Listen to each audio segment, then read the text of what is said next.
My name is Emily Carter. I'm 35 years old, and if someone told me 5 years ago that my life would be flipped upside down by my own brother, I would have laughed in disbelief. I live in a quiet suburb in Toronto, Canada. My days used to be peaceful, filled with work at the law firm I love and quiet evenings with my cat, Oliver. Life was steady, predictable, comfortable, until the day my world shattered in one terrifying moment. It was a rainy Thursday morning when I heard the loud banging on my front door. I was half asleep, coffee in hand, and the sky was a heavy gray that promised a storm. Opening the door, I froze. On my doorstep were four children, soaked from the rain, clinging to each other. Their eyes were wide, and their small bodies trembled. Beside them, on the porch, lay a single crumpled note. I picked it up and read it. My heart stopped. I will be back in 10 years, but don't look for me. It was in my brother Jason's handwriting. My brother, the man I grew up trusting, the person who shared my childhood secrets, my laughter, my pain, had dumped four children on my doorstep. Four innocent lives. And he expected me to just deal with it. Fury erupted inside me. How could he? What kind of man just leaves children like abandoned packages? But as I stared at their frightened little faces, something in me shifted. Yes, I was furious, but I also felt something stronger. A fierce, protective instinct. They were my brother's responsibility, but now they were mine. And I wouldn't let them face the world alone. I took them in. I cleaned their wet clothes, gave them towels, made them hot chocolate, and tried to calm their shaking hands. Their names were Mia, age 10, Noah, 8, Lily, 6, and baby Sam, who couldn't have been more than 2. They whispered broken stories of nights spent crying alone, waiting for someone to come back for them. My chest ached for them. I had no idea where to start. I wasn't married, I didn't have children, and my apartment was small. But somehow, amidst the chaos, a plan formed. I would give them a home. I would feed them. I would love them. And I would fight to make sure Jason never hurt them again. Over the next few days, I tried calling him. No answer. I tried tracking him online through friends, through social media. Nothing. It was as if he had vanished from the earth. The children couldn't tell me much. They didn't know where he went or why he left. Only that he was gone and that they were terrified. But life doesn't pause for heartbreak. I went to work, trying to maintain some semblance of normalcy, though every phone ring made my heart leap. I reached out to family members. Some offered sympathy, others gave that empty kind of advice that made me want to scream. He's your brother, Emily. Maybe he had his reasons. Reasons? Leaving 4 kids alone in the rain is not a reason. It's a crime against humanity. It was during these first few nights, after tucking the children into bed and making sure Mia and Noah were asleep, that I sat at the kitchen table, staring at the note. My mind raced with questions. Why me? Why now? How could he be so cruel? But then a thought pierced through my anger. I realized that my life, as I knew it, had changed forever. And somehow, I had to rise to meet it. Weeks passed, and slowly, the children began to trust me. Mia, the oldest, started helping with chores. Noah became my little shadow, always curious, always asking questions. Lily was shy at first, hiding behind Mia, but she gradually started laughing again. And little Sam gave me tiny smiles that warmed my soul even on the coldest mornings. It wasn't easy. Balancing work and suddenly being responsible for 4 kids was exhausting.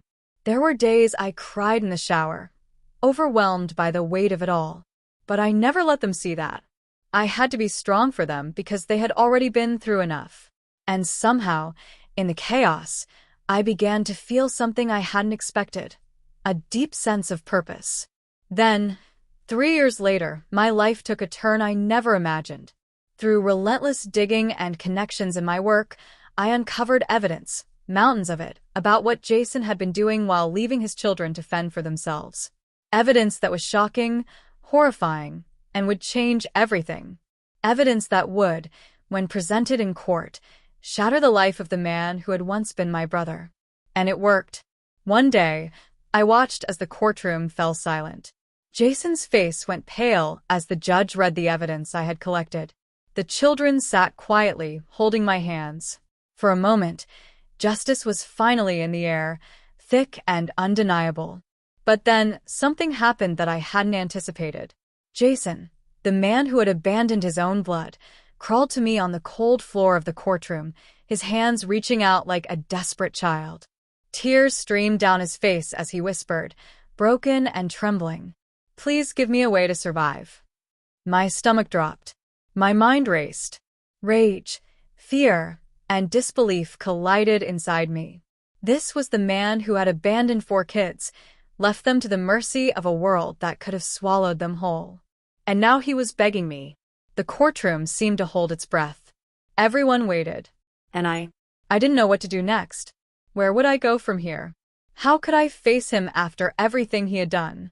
And most importantly, what would happen to the children if I made the wrong choice?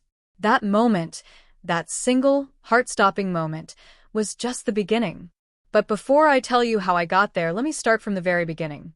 Let me tell you about my life before the storm, before Jason disappeared, before 4 children changed everything.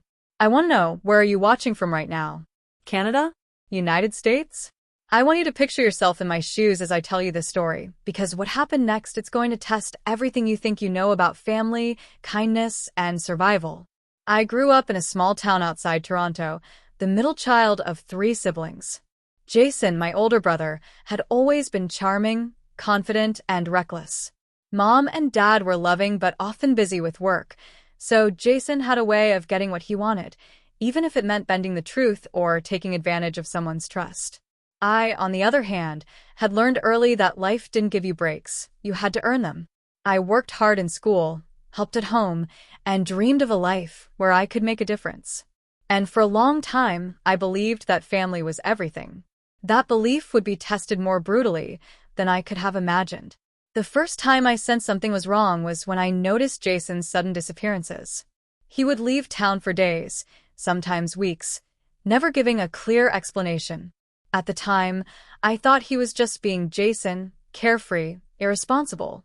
But now, looking back, I see the warning signs I had ignored. 3 years before the note appeared on my doorstep, I was living a quiet life in Toronto. I had a small apartment, a steady job at the law firm, and a few close friends who were my chosen family. Life was simple, predictable, safe. And then, without warning, it all changed. It started with a knock at the door. And that knock led to the moment I saw 4 frightened children staring up at me, soaked and trembling, with a note that would change everything. I took them in, as I said before, because I couldn't leave them to face the world alone. But from that moment, I knew my life would never be the same. Every day since then has been a lesson in patience, courage, and compassion. Every day has tested me in ways I never expected. And now, as I sit and recount the story, I realize something. Life isn't always fair. People you love can hurt you. People you trust can disappear. But in the midst of chaos, you find strength you never knew you had. And sometimes that strength can change lives. The children are sleeping upstairs right now. Mia tucked in, Noah reading under his blanket, Lily softly humming a tune she picked up somewhere, and Sam dreaming peacefully. I watch them from the kitchen, and I feel a mix of exhaustion, love, and determination. Because one thing is certain, I will protect them, no matter what. And I will never forget that day. That terrifying, life-changing day when my brother dumped 4 children at my doorstep with a note that would haunt me forever. I will be back in 10 years, but don't look for me. Little did I know, the storm he left behind would only grow stronger. And that storm is where our story truly begins. The first months after Jason disappeared were the hardest. I had 4 children suddenly living in my apartment, and I wasn't prepared for the chaos. Mornings were a blur of cereal spills, mismatched socks, and arguments over who got the front seat in the car. Mia, being the oldest, tried to take charge, but she was only 10. Her shoulders carried a weight far too heavy for a child. Noah, curious and restless, asked questions about everything. "Why did he leave us, Emily?" he asked one night, tears streaming down his face. I didn't know what to tell him. How could I explain that a person could abandon his own children without a second thought? Lily was quiet and shy. She barely spoke for the first few weeks, hiding behind Mia whenever strangers came near. Baby Sam cried a lot, sometimes for no reason I could understand, sometimes because he sensed the tension in the air. My life became a constant balancing act. I'd finish a late night at the law firm, race home to check on homework, prepare meals, change diapers, and somehow keep my sanity. Some nights, I fell asleep at the kitchen table, head resting on a pile of unfinished paperwork, Sam in my arms. Yet, amidst the chaos, moments of pure joy began to appear. I remember the first night I tucked the children into bed and heard Mia whisper, "Thank you for not leaving us." That tiny phrase felt like a lifeline. I realized then that my decision to take them in wasn't just about doing the right thing. It was about love. Real love that grows quietly and fiercely, even in impossible situations. I started to create routines. Breakfast at 7 a.m., school drop-offs, homework time, dinner at 6:30 p.m., and bedtime stories. Slowly, the children started to trust that this new life, as chaotic as it was, could be safe. I became their anchor, the one person who would always show up, always care. And as I watched them grow stronger and more confident, I began to see the incredible resilience of children. But life wasn't all small victories. One day, 3 months after they arrived, I received a letter in the mail addressed to Jason. The handwriting was sloppy, angry. It was a demand from a collection agency. Immediate payment required, or legal action will follow. My stomach sank. Jason had left behind not just children, but a trail of unpaid debts, threats, and legal problems. Somehow, he expected me to deal with this mess, too. I considered ignoring it, but then I realized something important. If Jason thought he could abandon his responsibilities and leave others to clean up his mess, he was wrong. I decided to pay what I could and settle what I had to, all while keeping meticulous records. I wasn't just protecting the children from homelessness or financial ruin. I was creating evidence for the future. One day, this evidence could hold him accountable. I didn't know it yet, but that day would come sooner than I thought. Life settled into a routine, but the stress never disappeared. Mia started having nightmares about being abandoned, often waking up crying, asking if Jason would come back. Noah began acting out at school, pushing boundaries in ways that frightened me. Lily would cry unexpectedly, and Sam's cries never truly stopped, a constant reminder of the fragility of life. I learned to navigate these challenges with patience and empathy, even when exhaustion pushed me to my limits. And then one evening, something happened that I still remember, as if it were yesterday. I was making dinner when the doorbell rang. My heart jumped. It wasn't common for anyone to visit, and I always approached unexpected knocks with caution. I opened the door to find a man standing there, a stranger, but with a familiar glint in his eyes. He handed me a small envelope. "For your brother," he said, then turned and walked away without another word. Inside the envelope were photographs.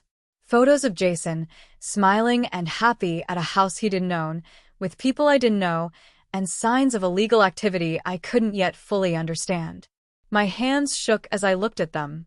Jason had been living a secret life, one that put him in direct conflict with the law. The realization hit me hard. He wasn't just irresponsible, he was dangerous. And if he returned in 10 years as he promised, God only knew what he would do. That night, I stayed awake, reviewing the photos over and over. My mind raced with questions. How could he live like this and leave his children to suffer? What would happen if he found out I had started keeping evidence against him? And most importantly, how could I protect Mia, Noah, Lily, and Sam from the man who was supposed to be their father? Despite the fear, I made a decision. I would continue to collect evidence, quietly and methodically. I would make sure that when the time came, Jason would not have the power to hurt these children, or anyone else, ever again. I didn't yet know how I would do it, but I felt a strange sense of clarity. This wasn't just about anger, it was about survival, justice, and love. The days turned into weeks, and the weeks into months. The children adapted more than I could have imagined.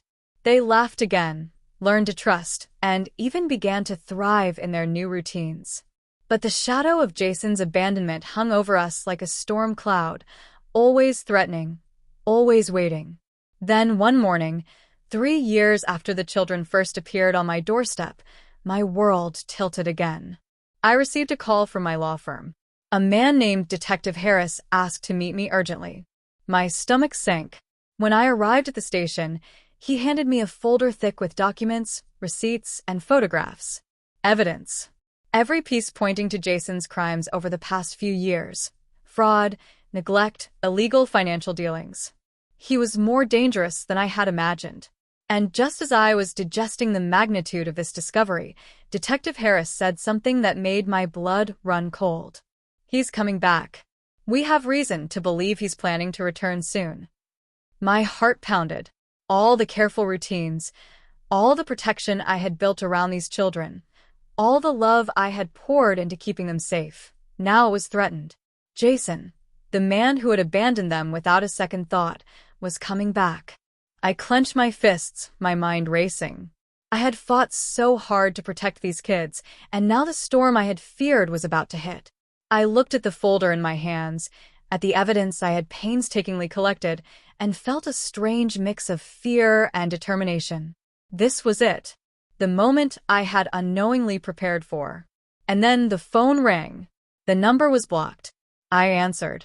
A voice I hadn't heard in years, a voice I both loved and hated, whispered coldly, "Emily, I'm coming back.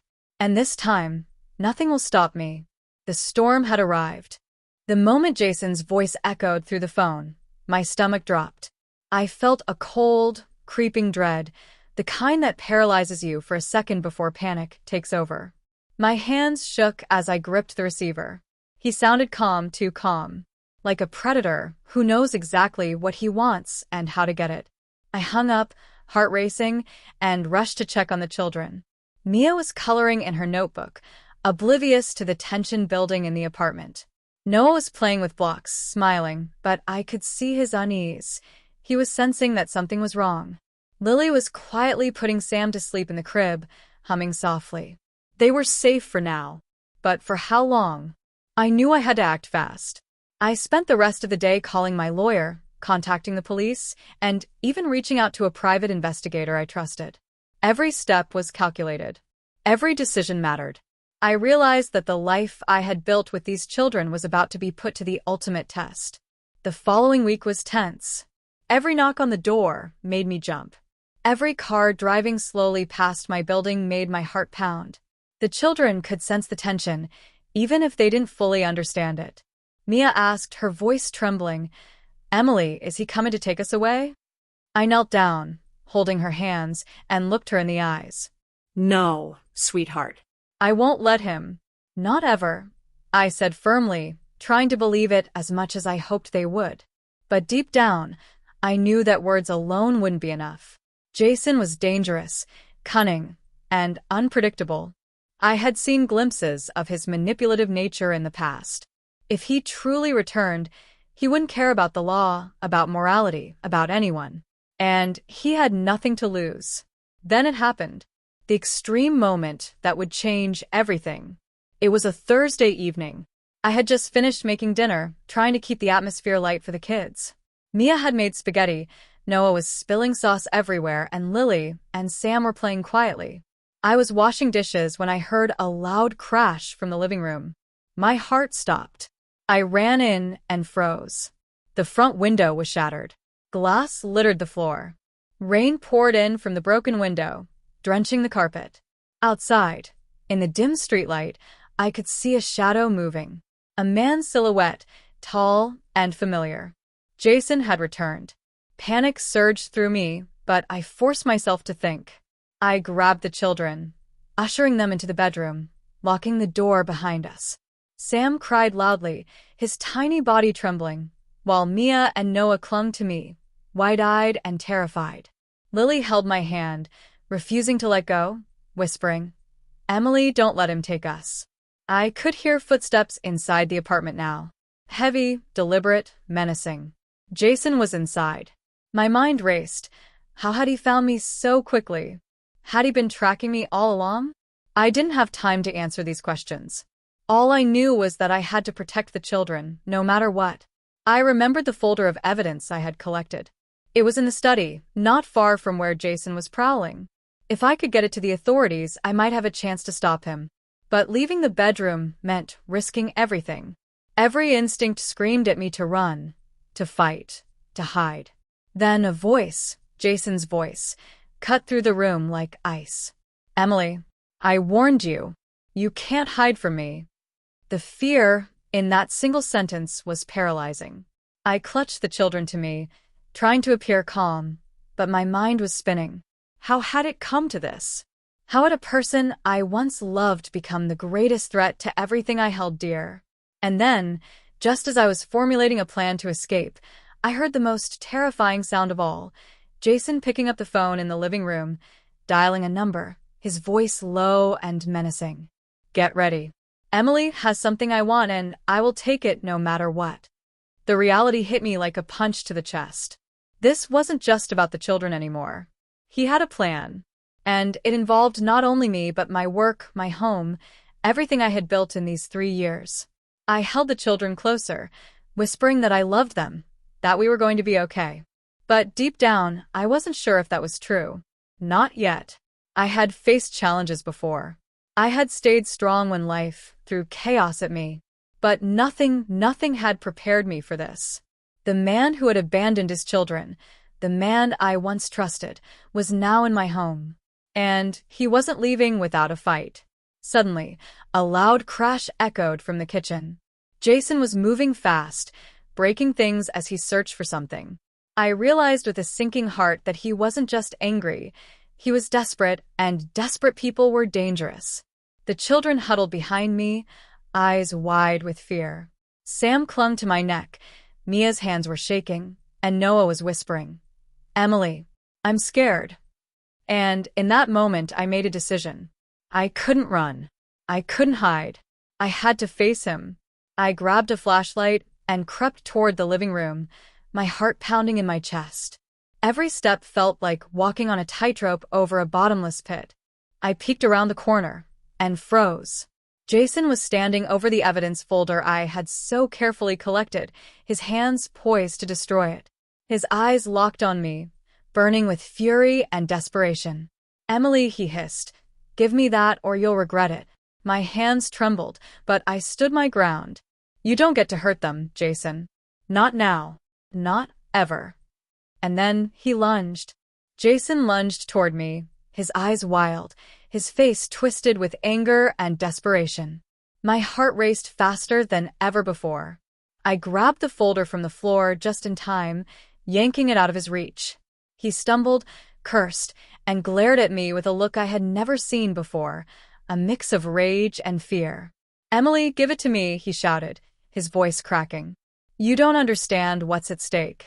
"I understand perfectly," I yelled back, standing my ground. "You left them alone. For innocent children. And now you think you can waltz back in and take whatever you want? Not happening." The children were still huddled in the bedroom, listening.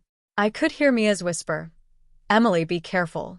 I swallowed my fear and reminded myself of why I was doing this. They were my responsibility now, and I couldn't fail them, not when they had already lost so much. Jason lunged again, and this time, I barely dodged. The folder slipped from my hands and fell to the floor. Papers scattered everywhere, some landing under the couch, some flying across the room. Jason snatched them up, ripping through the documents frantically. I realized with horror that if he destroyed this evidence, I might never be able to protect the children legally. Summoning every ounce of courage I had, I grabbed a chair and stood between him and the papers. "Stop," I shouted. "You want revenge? Go to court. Fight me there. But you do not touch the children or this home." For a moment he froze. His chest heaved, and I saw the tiniest flicker of hesitation in his eyes. And then he charged again. We collided in a struggle. Chairs toppled, books flew from shelves, and I could hear the children crying behind the locked bedroom door. Sam screamed, and I felt a wave of panic.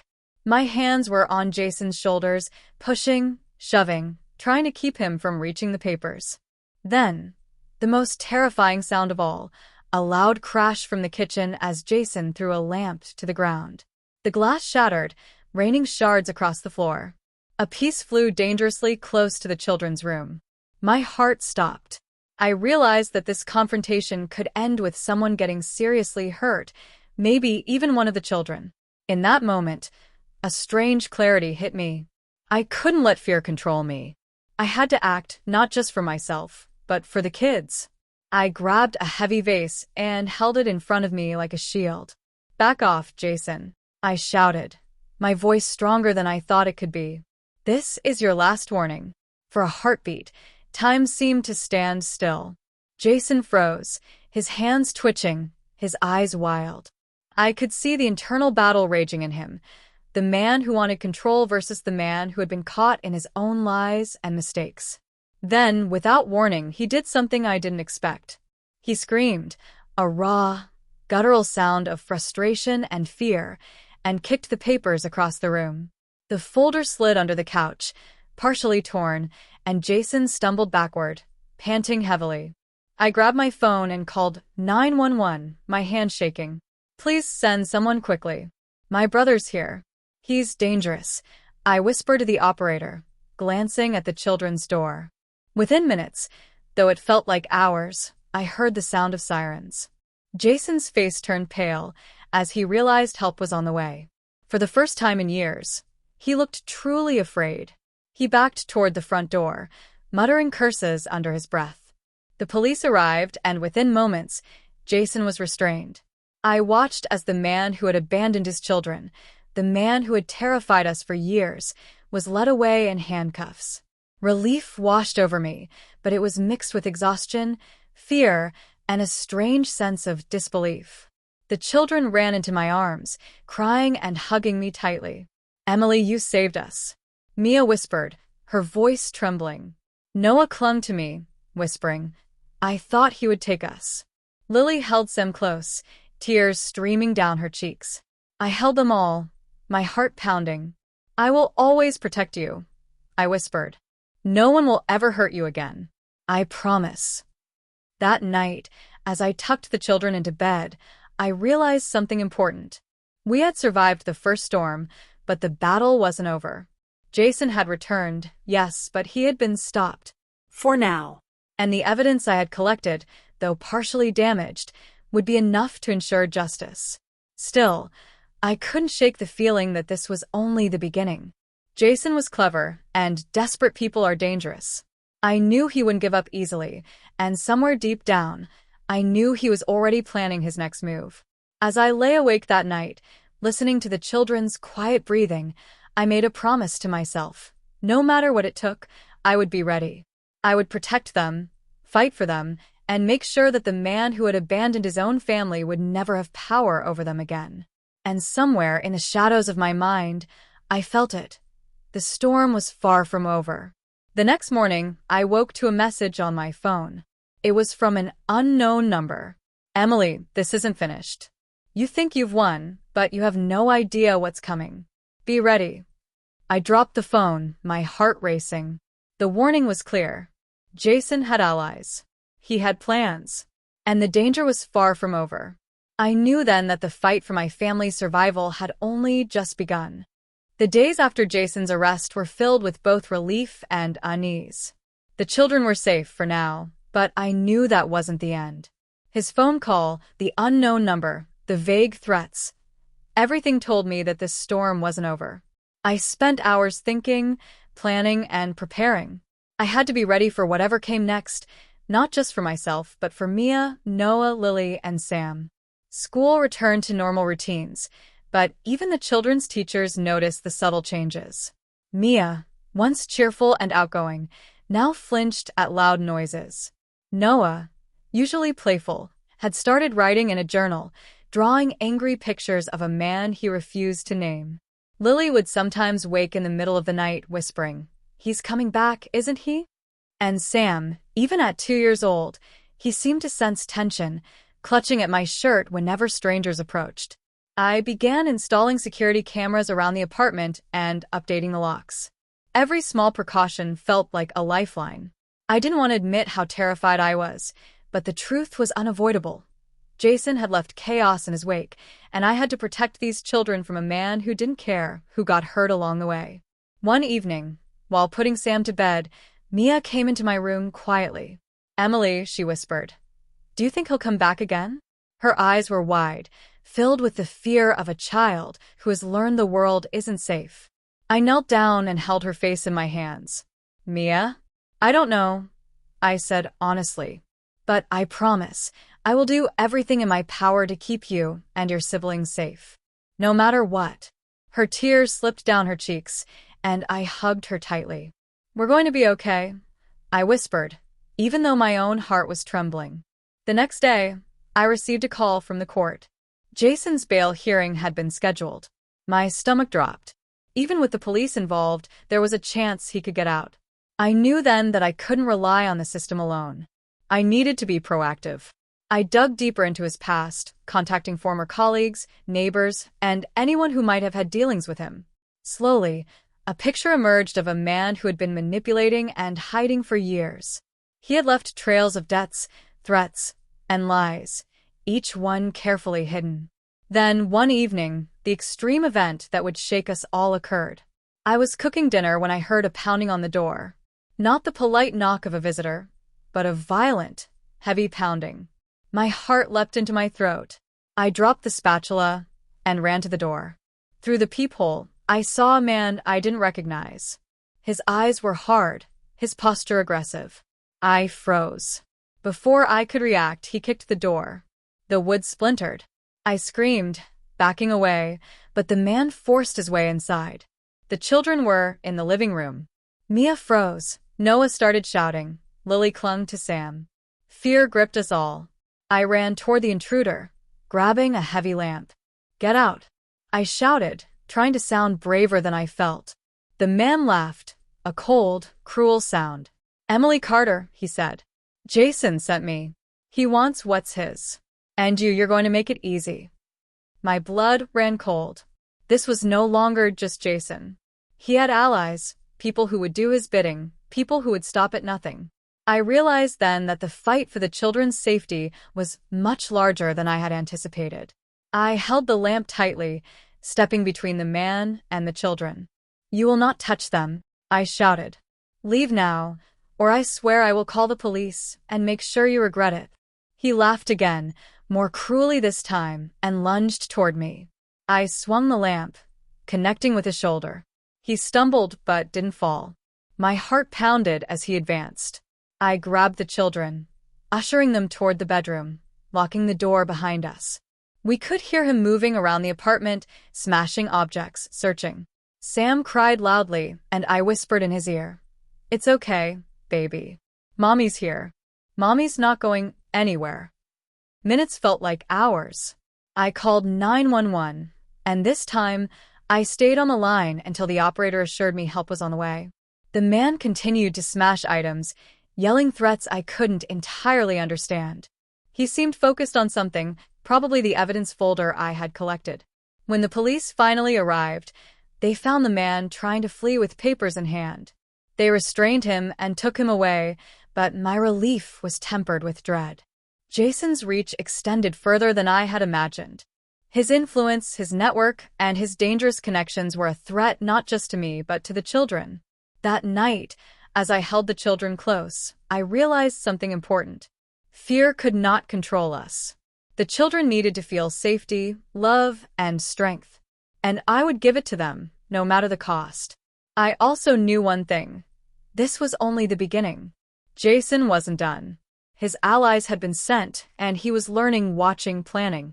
Every move I made had to be precise, calculated, and protective. The storm that had begun 3 years ago was far from over, and the next extreme event would be even closer, more personal, and more dangerous. As I lay awake that night, listening to the rain tapping on the window, I promised myself something. I would gather every piece of evidence, every bit of knowledge, every shred of courage, and I would make sure that when Jason returned or tried to strike again, he would find that I was ready. And I knew, deep down, that the next battle would test everything I had learned, every lesson of patience, courage, and love that had carried me this far. The storm was coming, and this time, it would be impossible to ignore.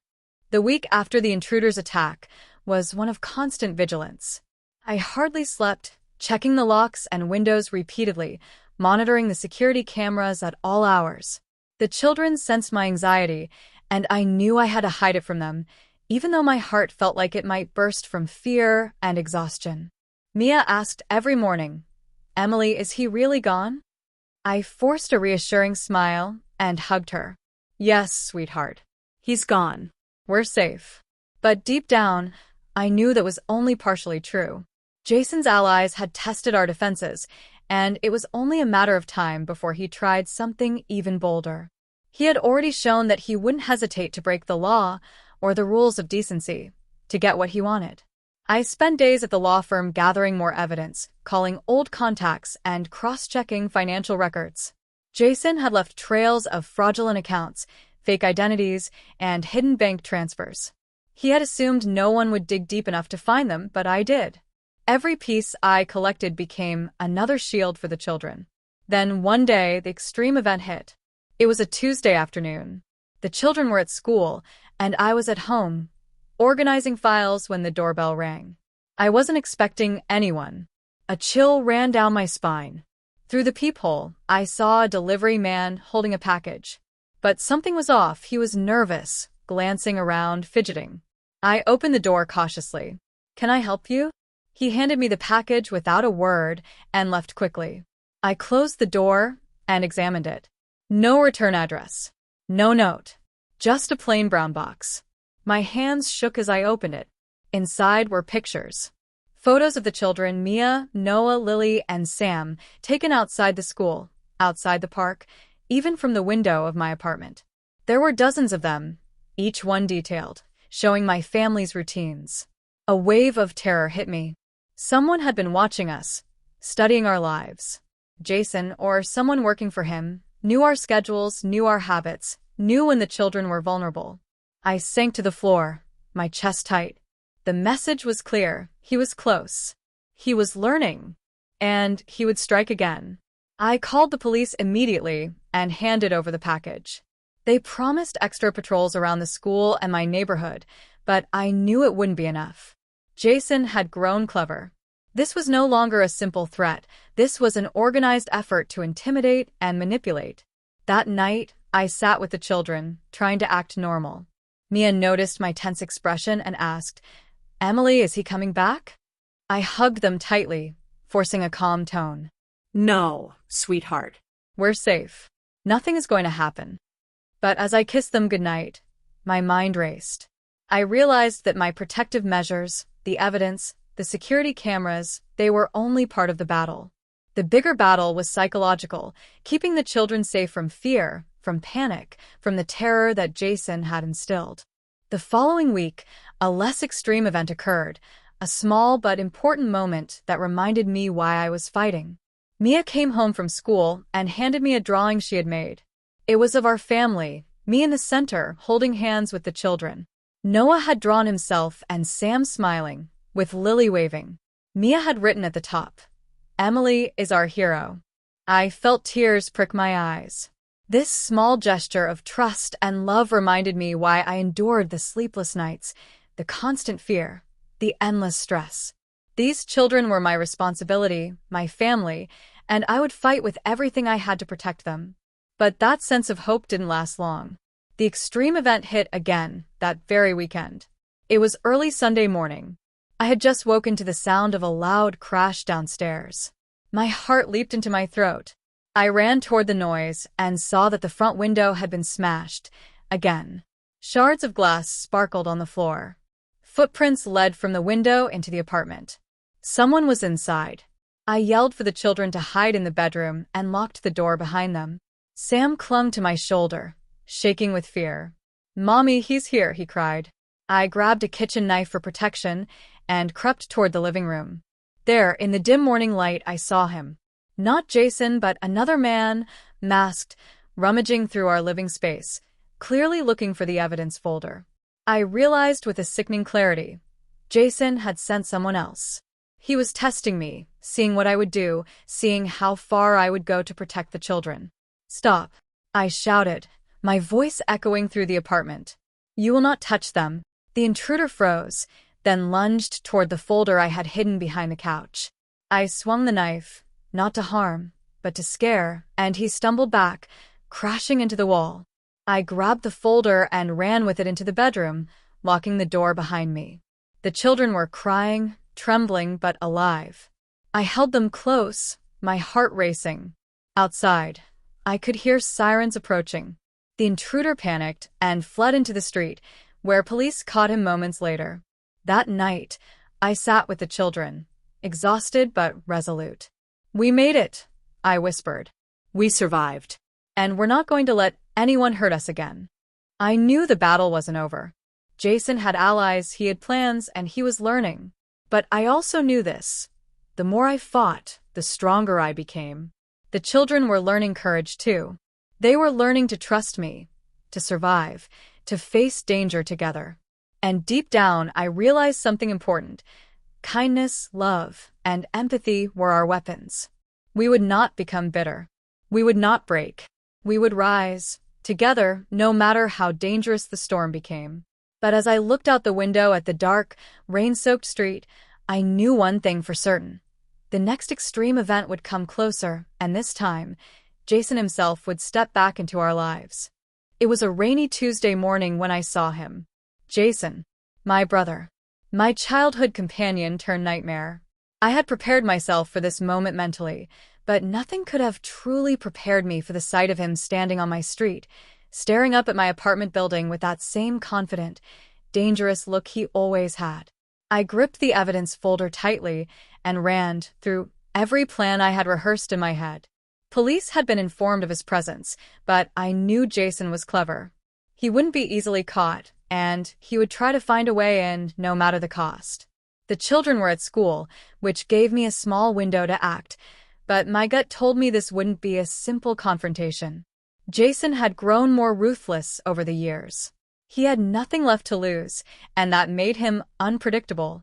I went to the window and watched him pace the street. He was muttering under his breath, occasionally glancing up at the building. Suddenly, he stopped, pulled out a phone, and spoke quietly. I couldn't hear the words, but the gesture was clear. He was coordinating something.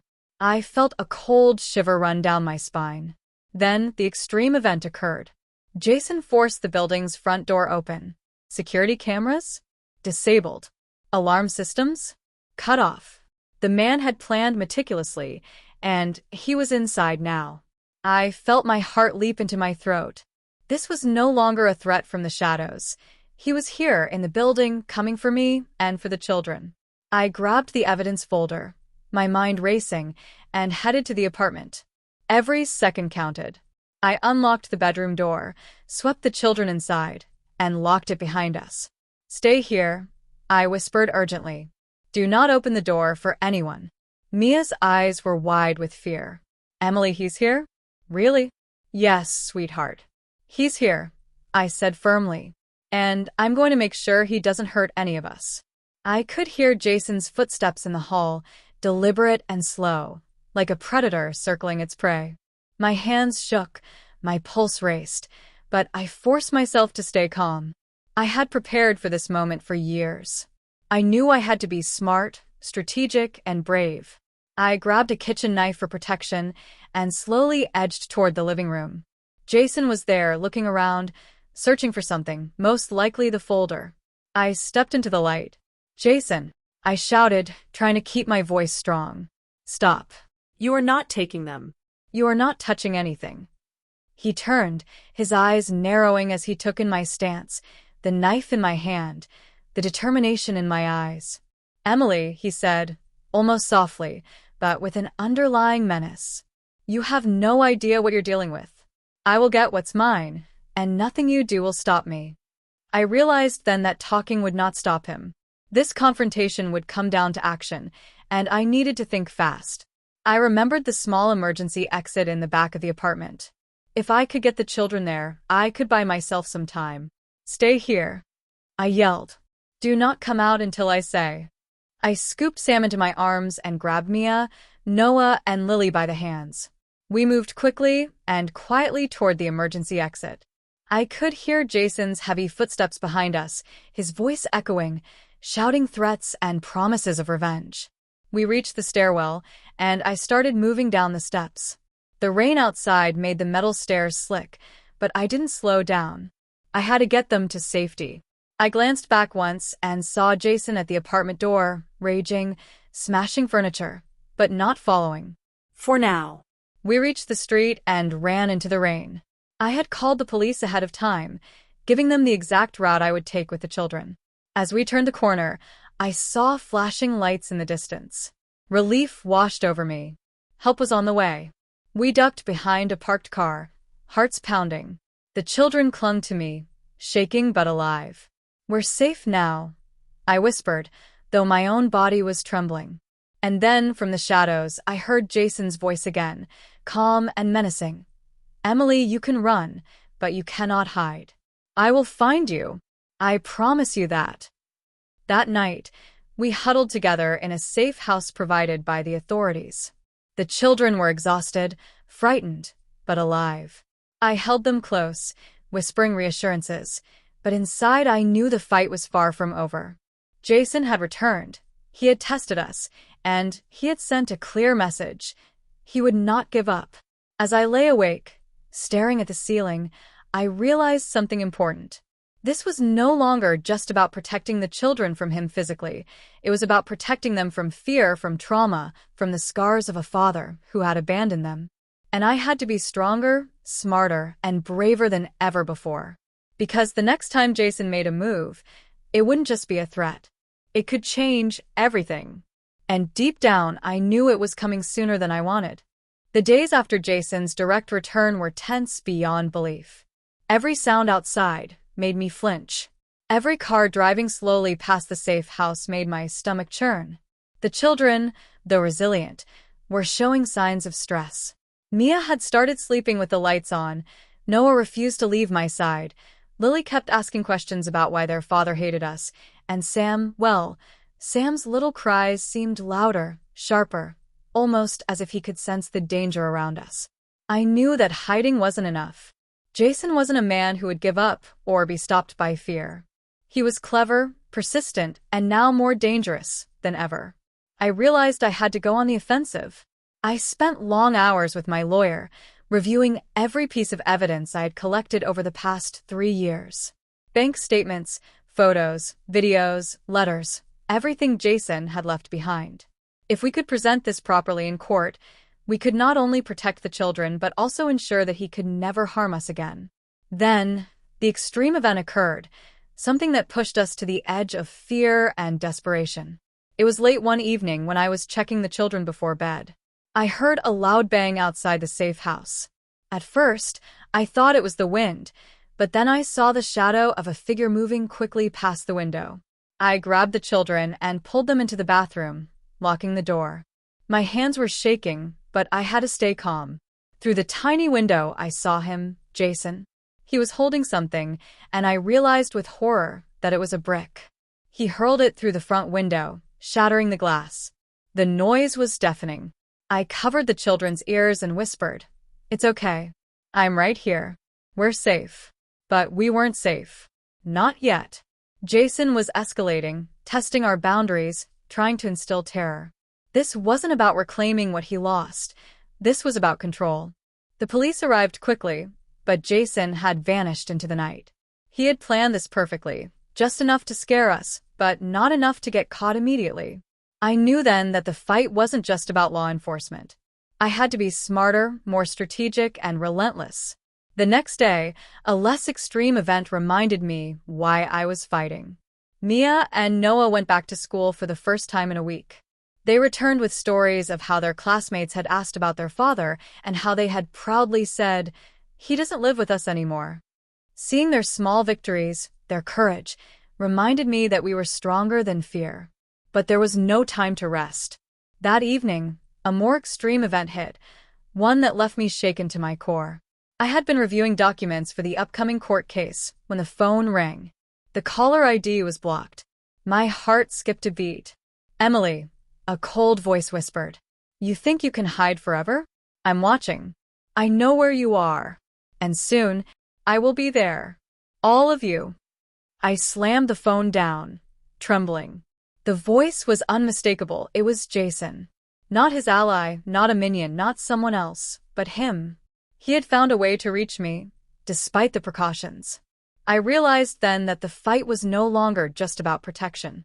It was about survival, ours and the children's. And I knew one thing. The next encounter with Jason would be the most dangerous yet. I held the children close that night, whispering assurances even as my own heart pounded with fear. We're going to get through this, I said. No matter what, I promise.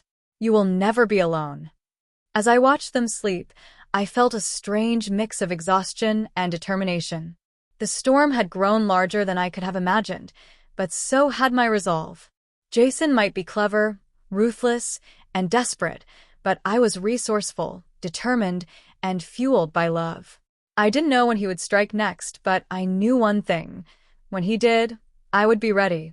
And this time, we would not only survive, we would fight back. The storm was approaching its peak. The days leading up to the court date were some of the tensest of my life.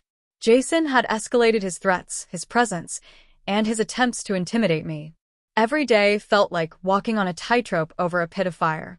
I could feel the children's anxiety, the weight of their fear pressing down on all of us, but I refused to let it show. I had prepared meticulously. Every document, every photograph, every receipt and note of his misdeeds was organized in the evidence folder. I had backup copies in a secure location, and my lawyer and the police were fully briefed. I knew this confrontation would be the most decisive battle yet, and I couldn't afford mistakes. Then came the extreme event, the moment when Jason came closer than ever before. It was a rainy Thursday morning, and I was driving the children to school. My phone buzzed. An unknown number. I ignored it at first, thinking it might be another threat from an ally. But the tone of the call froze me. Emily, I'm closer than you think, Jason whispered. Look behind you. I froze. Slowly, I glanced in the rearview mirror. A black SUV was following us, its tinted windows concealing the driver. Panic surged, but I forced myself to stay calm. I veered onto a side street, taking turns that would confuse anyone unfamiliar with the neighborhood. But the SUV stayed with us, matching every move. I realized then that Jason had planned this meticulously. This wasn't random intimidation. It was an attempt to terrorize the children directly, to break us before the court case even began. I drove to a police station nearby, and officers immediately intervened, escorting us to safety. The children clung to me, trembling, while I held them close, whispering reassurances. But I knew this was only the beginning. Jason was becoming more desperate, and desperate people are dangerous. The less extreme event that followed reminded me of why I was fighting. At the station, Mia handed me a small drawing she had made in the waiting room. It showed our family together, holding hands, surrounded by hearts and bright sun. She wrote, "We are safe because Emily is with us." Her simple words reminded me of the love and courage that had carried us through 3 years of fear and chaos. No matter how dangerous Jason became, I knew that the children's trust in me was a shield stronger than any weapon. But that evening, another extreme event hit, more personal and terrifying than anything before. I was home alone, reviewing evidence in preparation for court, when I heard a knock at the door. Slow, deliberate, and menacing. My heart leaped. I knew the police were on patrol, but Jason, or someone working for him, was testing us again. I peeked through the peephole. There he was, Jason, standing on my doorstep, wet from the rain, his eyes wild, his expression a mix of fury and desperation. I felt a wave of rage and fear, but I refused to show it. I grabbed the folder, my phone, and a heavy object for protection. "Jason," I shouted as I opened the door slightly, "you have no right here. Leave, or the police will arrest you again." He smiled, a cold, cruel smile. "Emily, you think you can win? You think you've beaten me? I've been patient, but now I will have what I want." I realized something terrifying. Jason wasn't just angry. He was calculating, and he had planned to strike directly at me, to take what he believed was his.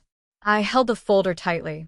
"I have everything I need to put you away for a long time," I said firmly. "Do you want to go back to jail? Because that's where you're heading if you come any closer." He hesitated.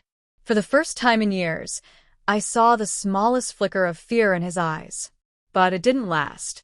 His voice dropped to a whisper, cold and menacing. "You've won this round, Emily, but the war isn't over. I'll be back. And next time, there won't be anyone to protect you." He turned and walked away into the rain, disappearing into the shadows. My hands were shaking, my heart racing. I knew he would return, and when he did, it would be more dangerous than ever.